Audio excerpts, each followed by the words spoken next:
Welcome to the Last Drop Sobriety Podcast, where I get the privilege to interview recovering addicts and alcoholics who have maintained their sobriety. These individuals have achieved great success while staying sober, inspiring all of us to overcome challenges and to achieve our goals. So whether you're someone seeking recovery, have years of sobriety, or someone who supports a sober lifestyle, the Last Drop is your source of motivation, inspiration, and hope today. I am your host, Tim O'Connor. Please join us as we celebrate the Last Drop, the moment where everything changes and the real journey begins. Be sure to head over to thelastdropclothingco.com to check out the newest drop today. Welcome to the Last Drop Sobriety Podcast, where we celebrate the incredible journeys of individuals who've embraced a sober lifestyle, found strength, resilience, and purpose in the process. I'm your host, Tim O'Connor, and on today's episode 13, this morning we have a badass Sullen Art Collective model coming in all the way from California, known as Mr. Mohawk Matt C. On Instagram, he is at Mohawk Matt _SFV. This dude is super inspiring, and his story, from what I've heard so far, is just amazing. And I'm just really influenced by this dude's recovery. And so super stoked to have you on today, Matt. How are you doing today? I'm doing good, brother. Don't mind the little dogs in the background. Sorry about that. Yeah, you might hear mine too. Mine are out here running around also. Right on. Yeah, man. I'm doing good, brother. Thank you for having me. Yeah, do you have a good weekend? Did you do anything fun this weekend? So I'm house sitting for my brother and my boss in Huntington Beach. I was supposed to go to Taiwan with them.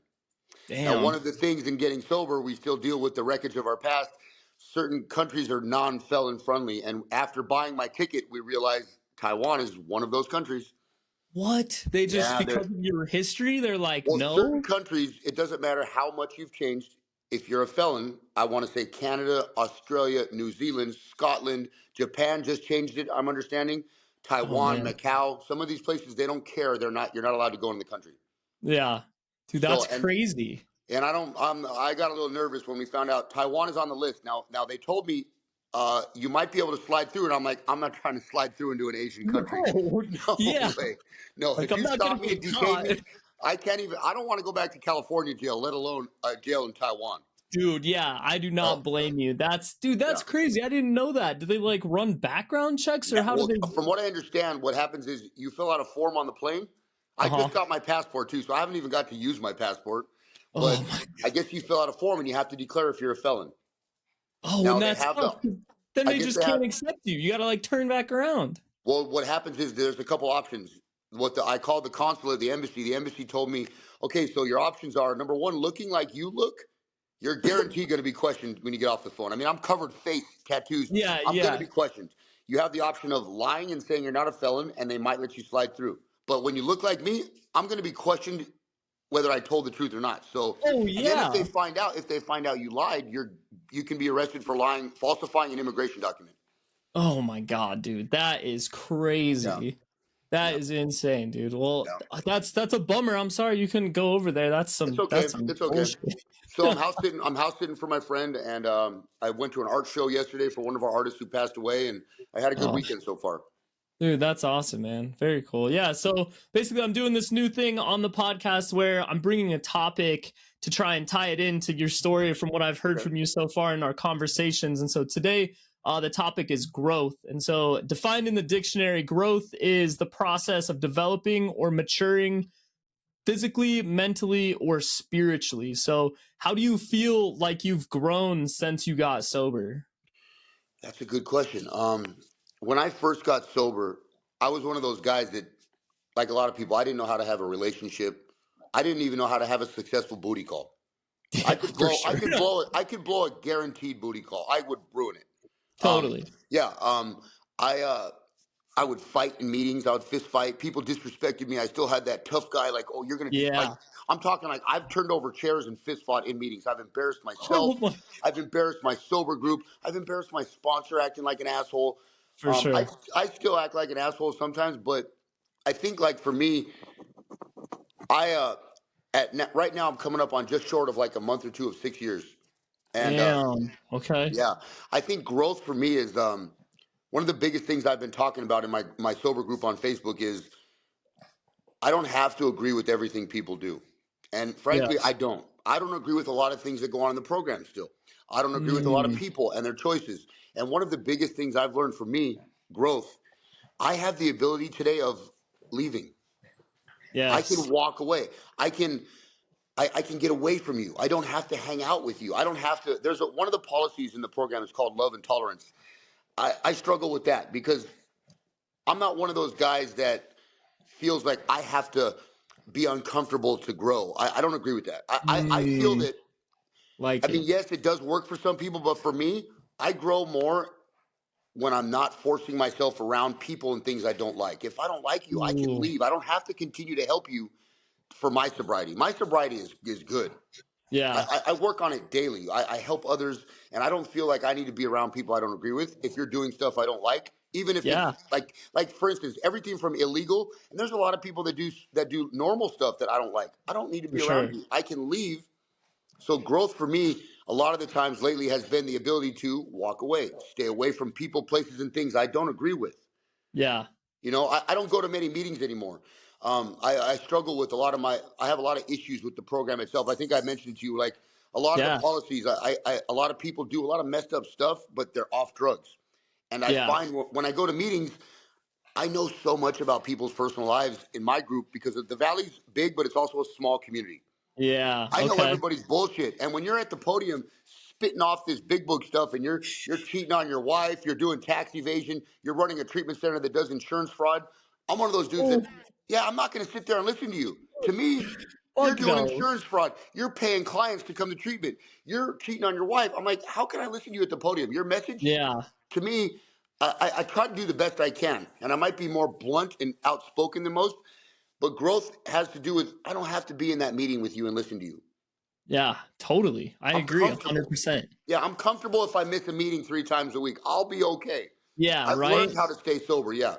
You can, Yeah. there's so many things I utilize like social media, phone Hmm. calls. I have a solid group of men and women that I communicate with every single day. I use Yes. social media like you have no idea. I speak to mothers in Great Britain. I have people around the world that contact me that I speak to about sobriety. So I don't have to be sitting in a room drinking fucked up coffee. Yeah. Yeah. Right. Yeah. You know what I mean? I don't have to be Dude. eating. I don't have to be eating your Walmart donuts you brought for the meeting. I'm okay. No. Yeah, Yeah. Yeah, that's awesome, man. And that hits a good point too. Is like and it's meetings don't work for everyone, and it's like I'm getting to the point to where yeah, I'm kind of in the same space to where it's like social media has been a really good tool for me to like help yeah, share some recovery and yeah, find some other people to get in my circle yeah, and same with like yeah, just talking to people whether they're inside or outside of yeah, recovery. It's just it's important to have that like yeah. circle of people that you need to talk to on a daily Well, I've basis. also learned, and I tell this a lot because I sponsor a lot. I sponsor like a few people right now, and what I say about like going off what you said about like the meetings and stuff for 3 solid years. I'm coming Yeah. up on 6. I'm coming up short of 6. For 3 solid years, I went to every single meeting every single day. For the Yes, most part, I might have missed 1 or 2, but for the most part, every single meeting for 3 years. I went to for every sure. event, every barbecue, every dumbass sober Valentine's dance. I went to Yeah. every backyard camp out. I went to every convention. Me and my sponsor, bro, we did the damn thing. We had a group of guys that we traveled with, and we had a solid group of men. I did it. And I tell people, for me, for three Yeah. solid years, in order to get here, I was one of those knuckleheads that I needed that. I needed Totally. that comfort of that group. Mhm. But once I hit the 3 year mark, I started to realize I don't like a lot of this stuff. Let me Mhm. take what works for me, Yes. and I'm going to do my program now. But I also had to get that foundation of going. You have to learn the good, the bad. You have to do it in the program. Yes. I found I had to do all the meetings. I had to stay around the people. I had to be uncomfortable for a while. But Yeah, now that yeah. I've got a foundation, I'm strong and comfortable enough to say, I'm not going to do this anymore. I don't need to be here. I'd rather be at home watching Netflix with my dog tonight. I'm Yeah. not going to I'm not going to spend $400 to go to this convention. It's unnecessary to stay in a hotel and watch you speak. I can hear you speak at home. Like, Yeah. you know what I mean? Like you have to get a foundation before you're allowed to fine tune the program Oh, for yeah. yourself. Yeah. Totally. Yeah. And I mean that's growth within itself right there too cuz it's just like growing to the point to taking what you need and leaving the rest of the bullshit because That's the what I was looking for. That's the term I was looking for. Take what yeah. I need, take what works for me and leave the rest. Yes, Yeah. exactly. And it's so important to do that. I mean, I'm in this weird spot in the where I'm at now with the fellowship that I'm in and it's just like there's so much weird shit going on, and I'm just like, dude, like this is not good for my recovery, you know? Like I I've can't be a part found, of this shit. I agree with you because I've found in my area, the meetings have become like it's a fashion show and it's like a sober hookup spot. Everybody's Interesting. worried about having booty calls and who's hooking up. And then you watch the couples switch partners throughout the program and like you're Oh with my this guy this week, this guy next week. It's insane. I've lost, dude. like, I can't even handle it. Everybody, and then here's the thing, everybody's in your business. If Yes. you even fart at a meeting, someone's like, oh my God, did you hear Mohawk farted in the meeting? Like, there's Yeah, no privacy. And then involving some people who, okay, it piggybacks on my next point. for I tell sure. my sponsees and a lot of people, Mhm. you have to have a personal life. You cannot Yes. make recovery the only epicenter of your being because if you do, No. it becomes a cult like environment. It becomes an Yes. environment where people need to realize that our behavior as addicts only works around other addicts. The rest of the world doesn't give a fuck that we have 60 days sober. They look No. at us like we're trash. They think you should already know how to be sober. The fact that you're not slamming meth on a corner, why Mhm. should we promote you for that? Like, Yes. that's not something to be Totally. proud of. So our behavior works for us.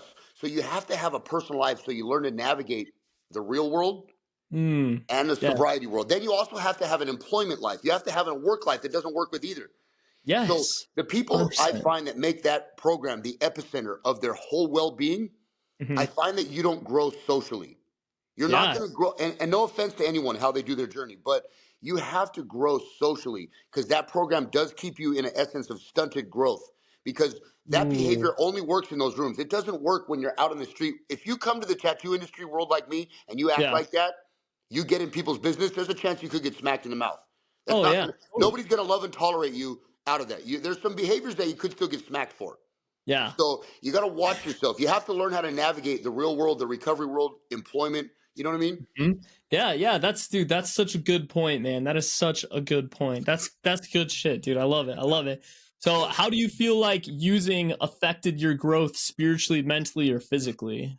Well, using for me, I went from the U.S. Navy to um, prison with drugs, and I started out with crack cocaine back in the Mhm. '90s when crack was still crack. Yeah. It was like smoking crack, like fucking Chris Rock on New Jack City, if you remember that. Like I'm talking like hiding in an alleyway or in a hotel under the bed smoking crack, paranoid. Oh my Um, god. so between that, I got off of crack cocaine. I switched. I had the outrageously dumb idea to I'm going to beat the crack addiction with injecting methamphetamine. Oh So I my just god. switched. I switched Yeah, fuck. from a crackhead to an insane tweaker injecting meth, and I think um, it stunted my growth because between prison and drugs, you don't Yeah. grow mentally.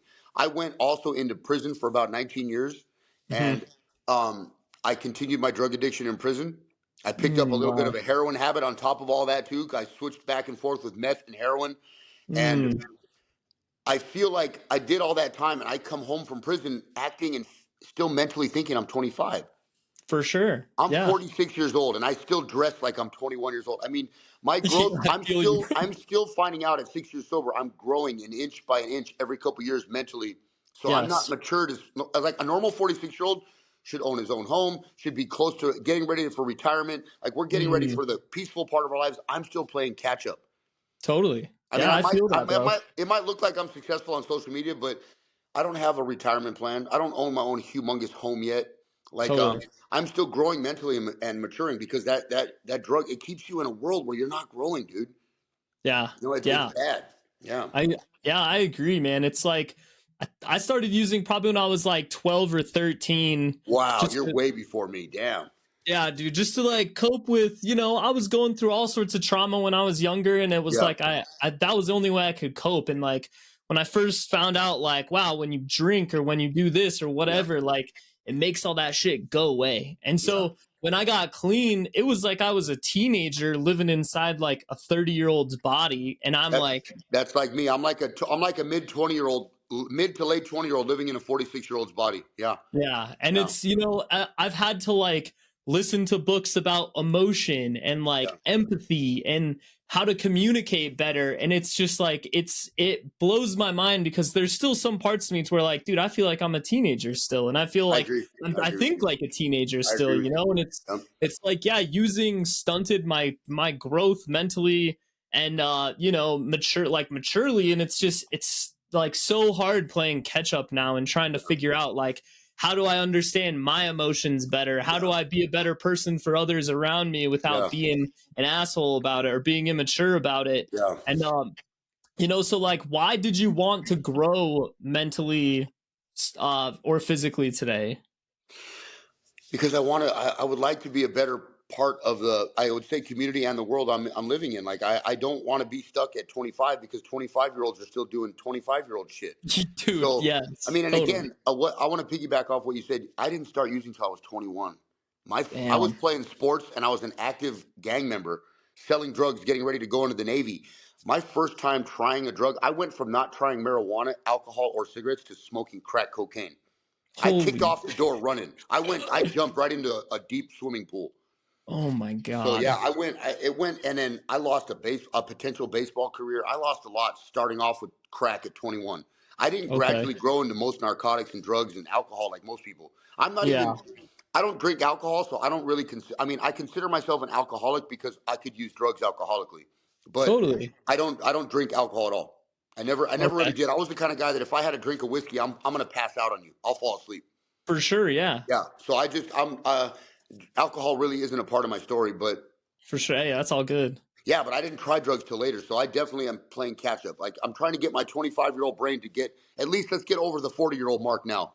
Yeah, yeah, right? Yeah, Yeah. totally. So when you turned 21, was that you going into the Navy? Did you ever go to the I like went into the college or Navy. anything? I know I went in the Navy right after that somewhere. I started to get in some trouble with my gang life, and Okay. I joined the Navy to get out of trouble. But it was something I've always wanted to do anyway.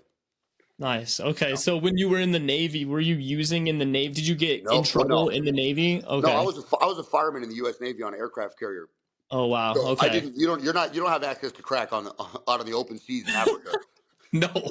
No, you Yeah, don't. Damn, dude. my usage stopped for the temporary time in the Navy. But when I came home, I ended up getting a medical honorable discharge Uh-huh. with full pension benefits because I guess they recruited me. I come down with migraine headaches. I get them so bad, like I am throwing up out of commission probably for most of the day. Oh, dude. So that when that happened on the ship, they realized, well, that's they can't have me on board. It's a liability. So I got a pension and a and an honorable medical discharge. So I'm good Nice. standing. I'm a full veteran status. But when Okay. I came home, I was so depressed. At the Yeah. same time, I was also a fireman in the Navy, which is a DC-2, damage control.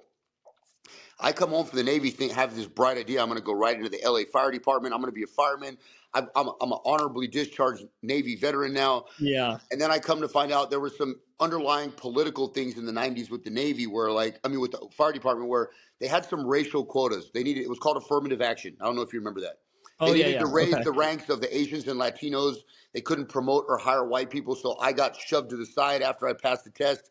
Okay. And I did what every addict did. That was an excuse for me to go back to doing drugs full time. That was an excuse for me to be a Mm, criminal. Instead of thinking, wait, let's just wait this out. It'll probably change. And yeah. it did. It did. Yeah. The politics changed, and my own behavior chose to go back to the streets, and I ruined a potential future. Oh my God. Yeah. So because of that job situation, you decided to go back out. Did you get back into like, Well, that was my excuse. I like to always own my own behavior. That was my excuse yeah, because eventually that politics shing with the racial quotas changed. It was only yeah. temporary for a few years. I used that as an excuse to go full time back into drugs, eventually getting Mhm. off crack by, I told you, injecting methamphetamine, which, by the Yeah. way, that's a whole new journey. Totally. Meth and crack, these are whole new circles of Oh yeah, people. dude. And I Totally. joined this group and I'm fully committing crime. But the difference with the drugs is with me, meth gave me about a year and a half of you can function. I can have sex. I can Yeah. create stuff. I can go to work on meth. It doesn't Mhm. decline as fast as cocaine. Crack cocaine declines your behavior within a 2 week period.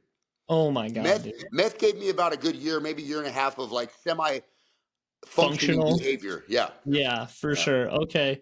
So what happened up to leading or so what happened, yeah, leading up to going to jail? Well, I mean, I was committing crime. I was actively involved in my gang. I was selling drugs on and off, selling drugs. I started out with me selling drugs, Uh-huh. being a really good gang member, and then as my drug use increased, my behavior starts to decline. I'm not a good drug dealer. I'm not a good gang member. I'm not reliable. My behavior is getting worse. Like I become Yeah. the homie that everybody loves and wants around to. Now it's the homie that when I show up, they're like, do I got to worry about him stealing? Do I got to worry about his behavior getting us Mm, embarrassed? I'm stealing. yes. I mean, my behavior, just like any other addict, I start stealing from my friends. I'm stealing from my family. Stop it. Stop. I'm stealing from everyone. My behavior is declining. My Yeah. appearance, my hygiene is starting to suffer. My clothes aren't nice and fresh anymore. It's just, you become that guy that your friends used to like and have fun with too. Do I really want Mohawk around tonight? Yeah, for People start sure. stopping, tell me about stuff to do. Like I mean, and then Yeah. I'm stealing. I'm stealing from my parents. I'm stealing from everybody. You know. Yep.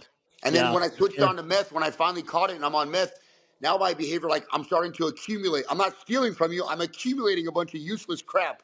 Like you're tweaking. Yes. I have all kinds of shit I don't need anyway. And then like, it's just, and I'm painting. I'm doing arts and crafts for weeks at a time. They never get finished. I'm working on a car that seems to Yeah. never go anywhere. You know, Damn. Yeah, it's dude, just, I can totally relate to all of yeah, that, and like yeah. from the point of where like my friends, yeah, it's like and even after getting clean, like my friends told me, like, dude, you did some of the most embarrassing shit when we were hanging around you. And like my friends would tell me, like, we would bring you around just so you would look bad in front of people and make us look better. And I was like, dude, that's fucking terrible. Like, that's where I Yeah, was the at. the realization of some of that is hard. Yeah, I've heard stuff similar to that also. My parents were so Yeah. embarrassed. My parents wouldn't like. I destroyed their home. In the end of my using, my parents, Yeah. my house in the San Fernando Valley in the city of Mission Hills was shot at by rival gang members. So my family moved. Oh. They moved to the city of Santa Clarita when I was in prison. Uh-huh. They bought a really nice home, damn near almost close to $1 million 5-bedroom home. When I come Damn. home from prison, I paroled into this home. I turned it into a trap house. The whole second floor of my mother's new dream house, she bought a dream house, like twice the size of her old house. I turned into a trap house. My parents stopped going up to the second level of their own home for a period of like 3 or 4 years because of my behavior. So they're like, I don't want to go up and see Bro, that shit. I graffitied on the walls. I was Tim the Toolman Tweaker Taylor at 3 in the morning, running around with boxers and construction boots and a tool belt with a bandana and a headlamp, thinking And I'm just like, upgrading their house. oh Yeah, my God. there's a bandsaw running at 3 in the morning. My neighbors were calling like, "What is this guy doing? What kind of home construction?" I'm tearing up the carpet because I think there's listening devices, and Under the carpet. yeah, and I think I'm upgrading by I'm working on the drywall. Why would you work on the drywall at 3 in the morning for heaven's sake? Like I'd ruined my mother's home. My behavior became so bizarre that my mom, at the end of my using, she was like, "You were 3 days from me having you psychiatrically committed." Totally. She's like, you were 3 days. I was about to have the sheriff's department, the fire department, and a psychological eval team pick you up and take you to a hospital because they Oh thought I my was going schizophrenic. Meth was turning me. There's a situation called methamphetamine induced schizophrenia. I was yes. there. I was like on the cusp of that. Oh my God, dude. Yeah. That's so gnarly. So what made you get clean? What made you want to get clean? Um, the last couple weeks of my using, like I said, I turned my mom's house into a trap house that she got ready for me to come home from prison. After being home from prison, it was about a couple years, my drug behavior increased. I came Yeah. home from prison with more PTSD than the Navy, and I was really fucked up. I mean, I was, Mm, I turned my room into a jail cell. My addiction, I had drugs and girls brought over. Like once a week, I'd have a girl come over so we could hook up and she'd leave. I had my drugs delivered. After a few years of that, I'll get to the end, which is the really good part. yeah. I've ruined, at this point, my mother's home is destroyed. The second floor, there's Mm, graffiti. The lights are out. The drywall's been taken out. There's no carpet. This is the picture I want to paint. I'm sleeping on a mattress on the floor in a room. The drywall's out. There's graffiti on the walls. I've removed and dismantled all the electrical outlets because I thought there was listening devices. damn. The ceiling fan is hanging from the ceiling.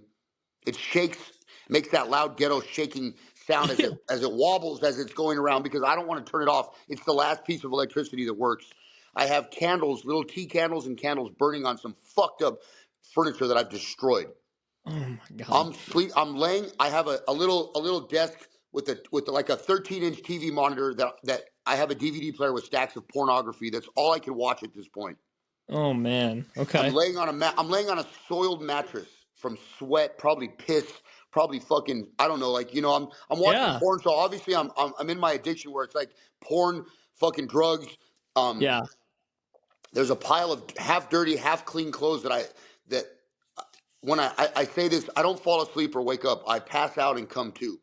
Yeah. After For staying awake sure. for 2 weeks and injecting meth and watching pornography, I'll pass out and I sleep next to this pile of laundry because it's the only warmth and comfort I have. I Oh don't know my if it's god. clean or dirty at this point. Yeah. The room is pitch black. There's sheets and blankets over the windows like a disgusting, filthy trap house.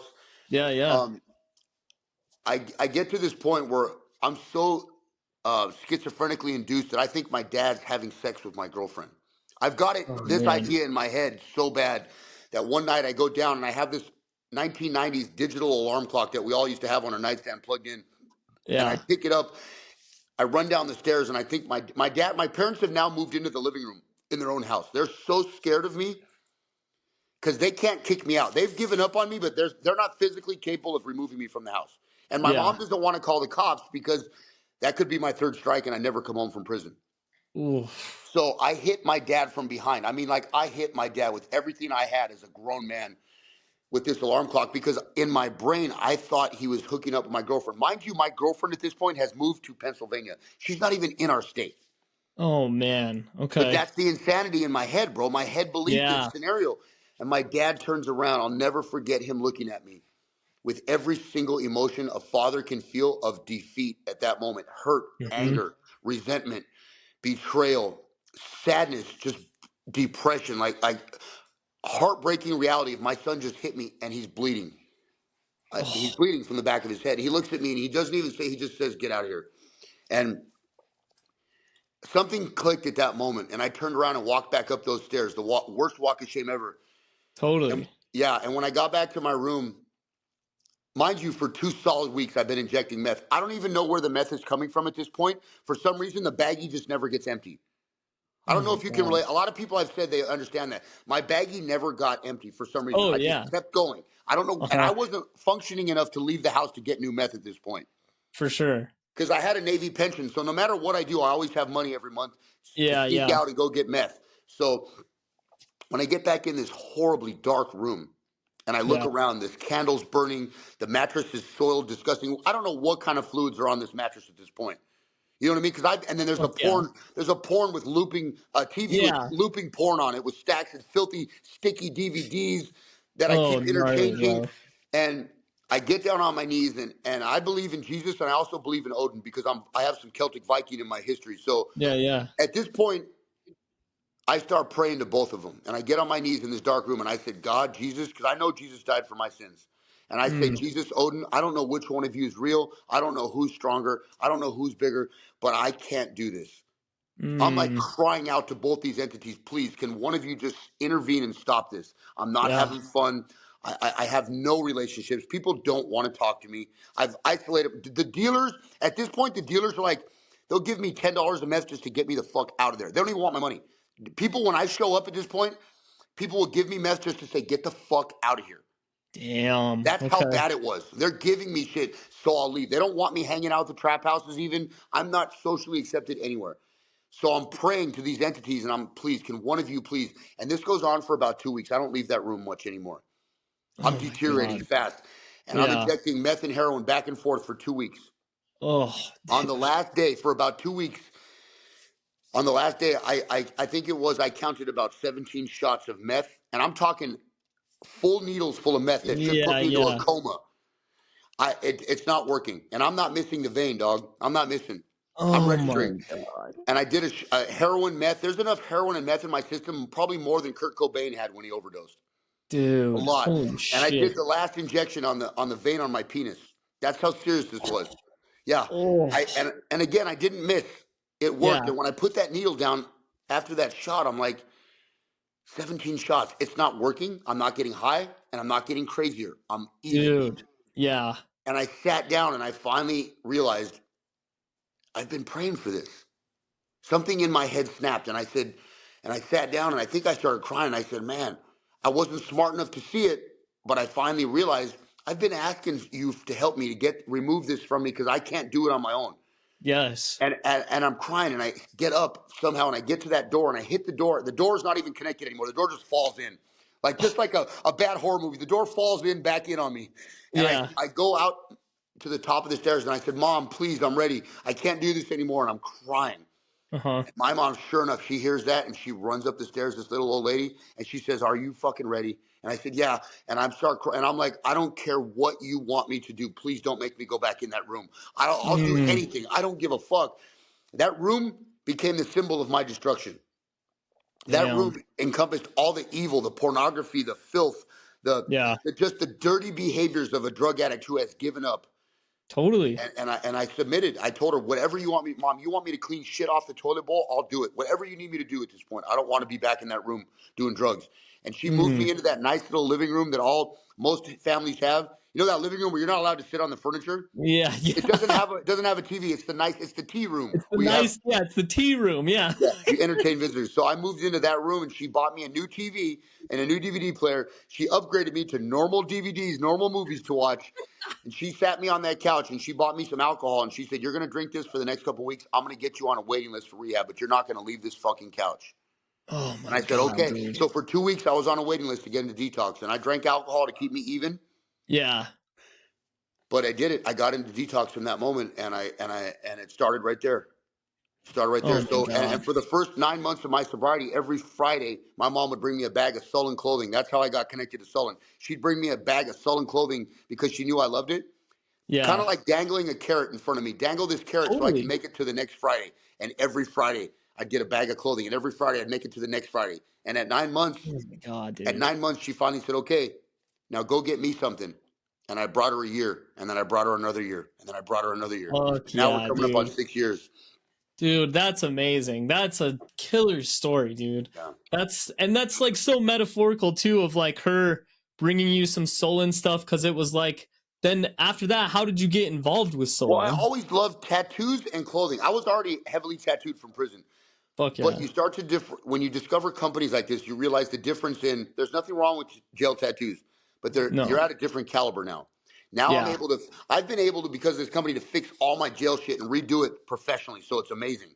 And Mm, what I did was I started using all of these clothes my mom bought because I always loved that company before, but I wasn't smart enough to really enjoy it yeah, or yeah. entertain the possibility. I started taking selfies, and then I realized about social media. I started posting these dumbass selfies of me wearing Sullen, and I'm tagging Sullen. By proxy, I made a friend in the company. The friend eventually introduced me to the owner. Me and the owner hit it off, became like best friends to where now I'm sitting on his couch in his Yeah. living room doing a podcast. You know? Dude, that is Yeah. so sick. That is full circle, like Well, full fucking it's proof circle. that you can pick something you want and stick to it. Because Yes. I don't know if I wanted to be a model, but I know that I wanted to be a part of this company that means the world to me. Totally. Tattoos, lifestyles, and fashion are something I've always loved.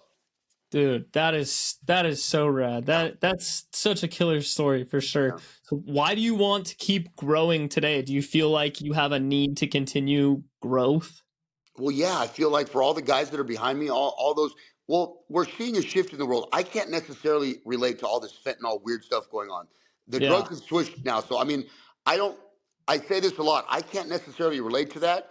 It's honestly between me and you, between me, you, and the world. It's getting Yeah. harder to understand that behavior too, because I'm Mhm. watching the behavior get so bad on the streets Dude. that like I can't even begin to understand. I did drugs at home. That's not okay. Yeah. But my justification is my behavior was bad at home with my family, not on the Mhm. streets in front of children and women. Yeah. True. So I So want to true. keep growing. I want to keep growing because I want people to see people from my generation, people from my area, people from my tattoo lifestyle Yeah. that you can do it. You can do it. I want to be a good example. That's why I want to grow. I want to continue to grow so I can be an example for my area, my family, my community, and then by proxy for the world. Because we're Dude, not yeah. there's not much heroin or meth addiction anymore. It's an Oh, epidemic of fentanyl. fentanyl, which is pretty dangerous. Mhm. Yeah, Yeah, and it's same with the small little western Colorado town that I'm in now. It's yeah. like you drive around and it's just people are just like nodding out on the streets and it's Well, I brutal, say this a dude. lot. I say this a lot, and this pisses off a lot of the people in our community, but I don't care. I don't know how Colorado is, but California has removed the consequences. They don't arrest you. They allow you to shoot meth on a bus bench in front of children. In Oh my days, wow. my homeboys would not only would my homeboys have whooped my ass, Oh yeah. But the cops would probably kick your ass for that behavior. Today, Oh we've yeah. removed in California. It's so liberal that they don't arrest people anymore. People can actually do what they want on the streets in front of kids. Oh, And that's then we're seeing crazy. the homeless population increase by the week. And again, Hmm. I'm in a debate online, and I say this with as much respect as I can. There's a difference in being homeless and choosing to live on the street in a tent and collect government money and do drugs. There's a For difference in sure. being down on your luck, losing your job and losing your home, Hmm. or a veteran who's mentally unstable, and Hmm. all these drug addicts that choose to go buy a tent on their government money and live on a corner. Yeah. And I can't And support those tent people. I don't support it, and I will not help them. yeah, and it's like that's why it's so hard today. And I mean, like it snowed here like 4 or 5 inches Yeah, last night, and like our homeless population in our little downtown yeah, area is like I was driving home last night and I was like, yeah, dude, like these people out here, it's a bummer because it's just I feel so much empathy for that shit now because it's like, yeah, dude, being out in the snow and in the cold and like even being in a tent or if you can't get in a yeah, shelter or whatever, yeah, like holy shit, man. And yeah. it's I know, a couple of homeless people who are, I don't know if it's one of them is in a situation and he's also like trying to get clean and Yeah. has been trying to get clean and it's just like and it's just a bummer because he just keeps going back to the same bullshit and it's just like Well, dude one of what's the it things gonna I tell take. people, the only way I was able to get clean, and this is what I preach, you have to hit rock bottom. You have to. My parents stopped helping me. Now they Hmm. couldn't physically evict me because they're old, Yeah. but they stopped giving me money, food. I didn't have access to a kitchen. I didn't eat for 3 weeks sometimes. God damn, dude. So you have to stop helping these people. I stress this enough. The people on the corners and the tents and stuff, at the end of the day, they're still choosing to live there and do drugs. Hmm. There is help. I don't know how Colorado is, but California, bro, our rehab system is huge. There's help. There's ways to get Yeah. insurance if you don't have it. There's ways to get into county facilities. It's there. You have to Hmm. let them hit a place of rock bottom. Until you've been spiritually, mentally, and physically broken, you Yes. won't understand what it's like to have to go through that to get clean. And the Yeah. longer people show up and give it's okay to be concerned about them, but you can't Hmm. give them money. You can't give them Yeah. blankets. You can't help them get a tent. You have to let them hit the bottom. Until they hit the Yeah. bottom, they're not going to want to climb back out of the hole. Yeah. And hitting that rock bottom is so important because Bro, it's pivotal. It's pivotal. The yeah. rock bottom is pivotal. And it's like I felt like I had to drag that bottom for a minute too because Yeah. I got to the point where yeah, like I didn't have a job. I was living in my parents' basement in a Yeah. dark hole and I was sleeping on a mattress on the floor. Yeah. Kind of same situation and it was just like Rock I bottom was could a couple weeks. It probably dragged on for yeah. a couple weeks for both of us. Yeah, it was like Yep. a couple weeks long and it got to the point where kind of Yeah. same thing where I was just like, dude, like God, I need help right now. Yeah. Like I don't know what I need to do to like Yeah. do this One, shit, one, but and one yeah, of the dude. problems we have in California, and I'm in a huge debate over this too. There's this group called Harm Reduction that likes to show up and give them needles and give them supplies, give Yeah. them pipes, give them needles, give them kits to test their drugs. Mhm. Like I can't begin to tell you how disrespectful that is. These companies are making a lot of money on these nonprofits off keeping people on the streets. There's Mhm. no reason. If you believe in sobriety, there's nobody cares about the spread of the disease anymore because addicts who are mentally incapable of even Mhm. keeping themselves clean, they're not Yeah. disposing of the needles correctly. They're leaving in California, the needles are all over the streets. So Dude. these groups are showing up under harm reduction, giving them bags of needles that these addicts are not capable enough to dispose of. So they're leaving Mhm. these needles by proxy, spreading disease more to innocent people. Yeah. So there's And no that's reason I support or respect someone that gives an addict a bag of needles. yeah. That's completely irresponsible. There's And nothing in it the program that says that's a good idea, and I don't agree with that at yeah. all. Yeah, and it is like I've definitely been in spots to where yeah, I've seen needles on the ground and it's just like, dude, it's and I mean it's to the point where there's like playgrounds and shit around where Bro, I'm at and there's there's no reason that the rest of the community needs to suffer because you think that drug addict needs a clean needle. A kid shouldn't have to walk by and pick up a needle because you're worried. So you're by proxy, I'm hearing from these groups, you're more concerned about the drug addict having a clean needle to continue to do drugs on the street than you are the kid and his mom who want to actually enjoy that park. That's not Mhm. okay. I'm sorry. Yeah. That's not Yeah, and okay. it's brutal, and it's out here where I'm at. There's a lot of the police that work around here. It Yeah. seems like they're and it's a wide majority of things. I haven't seen a lot of police do traffic stops, but after talking to a couple of cops, Yeah. they are busy. I mean, last weekend I was at a gas station and cops rolled up to this dude who was just laying in the middle of this gas station in between the pumps, just Wow. tweaking out, and he was saying like, "I'm gonna kill you and the world's gonna end." And cops came out, guns drawn, and Yeah. arrested him. And it's like, we do have a decent program here to where if you get detained or if you are, arrested and you're under some sort of influence, they will basically book you and then they'll take you to a detox. And then Yeah. from there, they will make a decision whether you go to jail or whether you go to it's like a 60-day inpatient rehab. Okay. Well, that's kind of cool. Yeah. That's And kind of cool. We so, don't have in California. They don't. They've completely. The cops have completely stopped. You can be caught with meth bags of it. They don't even arrest you. They don't even take it. They've completely started to ignore and drive by drug addicts. I'm talking about in downtown Los Angeles, where I do a lot of photo shoots and events. yeah. I've personally seen people nude or wearing Jeez. just underwear sitting on a bench injecting meth in front of people. The cops Oh, drive by. They man. don't even care. The Dude, cops have that's completely brutal. they've abandoned Los Angeles. They like to say that they're told to stand down. I'm sorry, but when you're a cop, you take a sworn oath to protect the public. That's not protecting the public.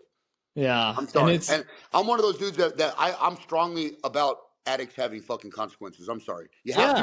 And to learn the process to get sober, you have to have a consequence. You yeah, can't think like, that it's okay to do that. dude, like I went to jail a couple of times and it wasn't like anything crazy. It was just a Yeah. couple of days or whatever. But at the same time, when I was like detoxing in Yeah. that cell, I was like, dude, fuck this. Like, Yeah. I do not want to be here, you Yeah. know? Well, but And see, it, but that you're talking about, that moment, that thought process, they need that to realize, wow, this can happen if I keep doing this. Unless Mhm. you have a series of things that happen, what's the point of you stopping? There's no incentive to stop anymore. There's no worry. In my day, I had to constantly worry about being pulled over. I had to constantly Yes. worrying about being arrested. I could get arrested for Mhm. just a needle, even a brand new needle. Back in my day, you could get arrested for. You Damn. could go to prison for a nickel bag of marijuana. Yeah. That's, Nowadays, they've legalized marijuana in California, so kids drive around smoking Mhm. pens of marijuana. The cops don't even Yeah. care. It's insane. Yeah, dude, it's the same in Colorado too. And back when, so I was living in Denver when they legalized weed, and Yeah, when that happened, there was this big influx of everybody, and it was just like, and it's crazy because Denver's rough now. Like I know. people don't, I've been to Denver. I've been to Denver. Yeah, and it's like even when and I lived in Denver for a minute, and that's where like it was so easy to get whatever, and it yeah, was just like it was terrifying, and now I live on like western slope of Colorado, and yeah. it's like every time I go back to Denver, it gets worse and worse, and I it's have just like, that holy feeling. shit, When I dude. go into downtown LA, I feel the same way. It gets worse, and they don't do anything about it. But we also have that thing in California. It's called California sober because they Yeah. legalized it. A lot of people think they can smoke pot and be sober, and I'm here to tell you that's not a No, true reality. dude. Yeah. Just because it's legal, it's a mind-altering substance. Clean and sober means Yes. you are not smoking marijuana. And again, No. there's nothing wrong if you smoke marijuana. I'm not No. against it, but when it comes to are you sober, 100% you are not sober if you smoke marijuana. It's not even an argument. Yeah. But these insurance companies in California try to promote it because they can bill for it, and Oh, also we have the wow. problem in California where they keep you on Suboxone for like a year. Oh, That's yeah. not sober either. There's a taper. If you need to use Suboxone, that's okay. But you're supposed to like 90 days to 400 to 120. They taper Yeah. you off. You're Like, not get sober off if of you're on it. Suboxone for a year and a half. I'm sorry. You're Yeah, just no, manipulating. it's all about like, because I've talked to a couple people who've been on like MAT programs Yeah. also, and it's like, yeah, dude, when you're doing it for like 8 years, at that Yeah, you're point, not it's sober. like, You're just manipulating and abusing the system. You're staying high. And that's yeah, okay, but you're not clean and sober anymore. yeah, and it's I tell just like, people all the time, I'll stand up in a meeting and be like, hey, you've been on Suboxone for 2 years. You don't get to speak. You're high. You're not sharing. sure, You're a bad example. yeah, and it's like you have to taper off of it and get to a point where you're like, you But the get off of insurance it. companies, it's a big business now. The insurance companies make more Yeah, money. The more people are on it, the more they can refer you to stay on the MAT program. yeah, It's a racket. It's like methadone too. You're not yes, sober. It's okay. Look, I tell people all the time, if you need to do that for yourself, that's great. If you're not Mhm. injecting meth, heroin, or cocaine, I'll support it. But Totally. there's a fine line between the program of sobriety and you just being off of hard drugs. Yes. You're Totally. not clean and sober. In the big book, it simply says no mind altering substances. Mhm. There's no gray area. There's no compromise on that. There's no, oh, well, it's 2023. We're going to, things have changed. Yeah, well, the big book hasn't changed for one reason, because it works. They don't change it. Yes. There's no altering the text. Every now and then they put an addendum in the back or the front, but there's no altering the meat. The first 164 pages of that book is exactly how it is for a reason. There Yeah. is no mind altering substances, which include marijuana, Suboxone, methadone. Now the Suboxone, they've agreed, like we said, you have like a Mhm. 90 to 120-day window. If you're still on Mhm. it past that, your time starts over in my book. I'm sorry. Yeah, for sure. Dude, Yep. yeah, that's good shit, man. That's Yeah. good shit. Yeah. So when you got out and when you were trying to get clean, how did getting clean affect your growth, like basically after you got clean? Did you feel like you had to grow when you were like, Yeah, bro. I'm still how was growing. that? I had to learn how to live again. It was like being a baby. I had to learn how to be a friend. I had to learn how to be a son, a family member. I had to learn how to be an employee. I couldn't have like I said, I blew, how many secured booty calls I could ruin? I could Yeah, fuck up a guaranteed lay real fast, bro. I could be, totally. man, my 100%. attitude and my behavior were horrible. I could Mhm. ruin sex. I could ruin a relationship so fast. I was controlling I mean, I didn't understand none of these things. Yes. I had to relearn how to do everything with my sponsor. Totally, man. Yeah, Yep. yeah, I can totally 100% agree with that too. Like, just like we were saying earlier, it's like we still have these like teenage minds of like, we don't Yep. know how to be in a Yep. relationship. We don't know how to treat people, don't know how to Yep. treat our parents. And like, Everything's about me. Like everything's it's about just, yeah. me. Yeah. Yeah, like codependent. That was one thing that I had to deal with too, was like codependency. And Yes, I was throughout I my was whole life, extremely codependent. Yeah. super codependent. And I always thought like, unless I feel validated by this person that I'm dating or having Yeah. sex with or whatever, Yeah. like that makes me worthy. And now it's like, so I'm so grateful today because like I don't have to fucking do that. Like I Yeah. can validate myself today and I know I'm fucking important, you know? Yeah. Yep. Yeah, dude, that's awesome. All right, cool. So, and then the last one, I like to save this last one for everyone. So, if someone asked you how to get sober today, what would you tell them? I would tell them, you have to talk to people and you have to be willing to hit rock bottom. Getting sober is like a process, but it starts with spiritually, mentally, and physically broke. I hate to say this, but I'm going to say it regardless. Unless you hit those three things, you might have some more using to do. Yeah. Until you've Yeah. hit that place like you did in the basement and I did in that room, both of us, funny enough, both of us on a filthy mattress. Yes. Until Yeah. you hit that place of being spiritually, mentally, and physically broken, and you're willing to, like I said, when I stepped out of that room, I said, Mom, I'll clean shit off your toilet if that's what you Mm, need me to do to never go back in that room. If I yes. can never go back in that evil, like when I say evil, bro, you could feel the evilness Yes. when you approach that room. 100%, dude. When I 100%. walked out of that room, I was willing to clean cigarette cans. I'd pick up cigarette butts. I would dump cigarette cans. I would make the coffee at a meeting for a year. Yeah. I would be Hell the yeah. door. I would be the door greeter. I would do whatever you wanted at that point. Unless you're Mm. ready for that and you're really serious about that, you probably have some more using to do. Mm. Yeah, But dude. you Hell have yeah. to. But at the same time, you have to be humble enough to reach out to people like me. I respond. My dumb ass responds to every single direct message on Instagram. As long as Hell you're not yeah. sending me some weird shit, because believe it or Yeah. not, I get some weird shit. As long as you're not sending me weird shit, I will take the time to respond to everybody on my personal social media page, because That's that's what's up. in my position right now. I don't have the luxury or the time to go to meetings during the week. But I accept all requests for podcasts. I, I Oh yeah. I speak out on recovery. I do promotional stuff for sobriety, and I do use social media to talk to people about recovery as much as I can, because that's how I can give back right now. Hell yeah. Dude, yeah, that's awesome, man. That's so great. And yeah, thanks again for wanting to jump on here too. Bro, Like anytime. when we first started talking a little bit, I was like, dude, this dude's a badass. Like, I have to Thank get you. him on this podcast because, it's for me, for this podcast, I'm trying to just show people that, like, no matter who you are, what you've been through, like, or what's going on, you can get fucking sober. Like, You you can can, do it. and I hate to say this, but despite all of our differences from where we're at or our ethnicities and shit, being an addict immediately makes us all the same. Yeah, dude, we're all the fucking same. Yep. We're all, and Yeah. it's like, it doesn't matter like how much money you have, like Nope. where you fucking grow up, like none of that matters, man. And that's what I love about that idea, and just being Yeah. able to hear that is like it cuts a lot of bullshit out of the It picture. And does. it's like I Yeah. need you to help me because Yeah. I can't help my fucking self, you know? Yep. Yeah. And it's like so imperative to be around, for me, you know, at least I have to be around people who are doing the same shit Yeah. and in the same mindset and are also like wanting to move on and continue to be sober on a daily basis. Because Yep. for me, the minute that I use or start using again, like I'm gonna go right back to that dingy ass basement and I'm gonna be Yeah, like I right agree, and back where I I never was. want to go back to that room. I never want to Fuck go back to that no. room. That room, No. just so you know, an update. That room has been remodeled. That room is beautiful now. That room is nice. You don't feel the evil presence anymore. It's got a good Mm. view of the neighborhood. There's mini blinds. There's a real bed. That room is now a really nice environment. Dude, that's awesome. Yeah. It's weird. Like I go back to the basement where I was staying at some points, and same thing. Like my parents have remodeled it and changed it around and used Yeah. it for just a different bedroom now.